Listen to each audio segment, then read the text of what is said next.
আমার ফ্যামিলিতে আমার আপন মা নাই। আমার মা মারা গেছে। আর বাবা আছে। বাবা আরেকটা বিয়ে করছে। আর সেই ঘরে একটা মেয়ে আছে, আমার সৎ বোন। আমার আপন কোনো ভাই-বোন নাই। আমিই একা। যেমনই হোক, তার বয়স বা সে বিবাহিত, অবিবাহিত যেভাবেই থাকুক, ওইটা নিয়ে আমার কোনো নাই, আফসোস নাই। কারণ আমি চাই শুধু ভালো মনের একজন মানুষ, যে আমার কখনো হাত ছাড়বে না। আমি যত অন্যায় করি, ভুল করি, সেটা সেই সমাধান করবে, সেই আমার পাশে থাকবে। এরকম একটা ভালো মনের মানুষ চাই। আর ভাইয়া কথা হচ্ছে, আমি কোরআন শরীফ পড়তে পারি। আমি মুসলিম। কিন্তু এখন মিডিয়ার সামনে আমার এভাবে আসতে হচ্ছে, যে কেউ নাহলে আমারে দেখতে পারবে না, বুঝবে না। সেজন্য আমি এভাবে সামনে আসি। ভাইয়া আমার বয়স 20 বছর।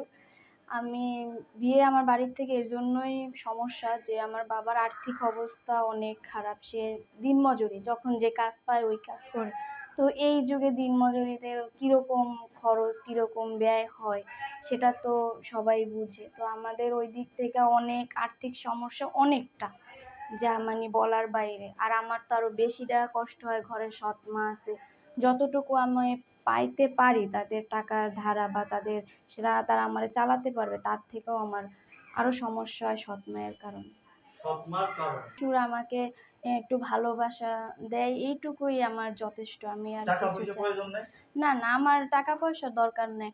আমি জাস্ট চলতে পারি, 2-3 বেলা জানি ভাত খাইতে পারি, এটুকু হলেই আমার যথেষ্ট। আমি আর কিছু চাই না। দর্শক, স্ক্রিনে দেওয়া যে নাম্বারটি দেখতে পাচ্ছেন সেটি আমাদের ইউটিউব কর্তৃপক্ষের।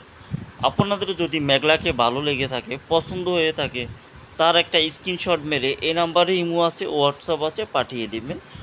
আমরাই আপনাদের সাথে যোগাযোগ করব। অযথা কোনো ভাই কল দিবেন না। ভালো থাকবেন, সুস্থ থাকবেন। আল্লাহ হাফেজ।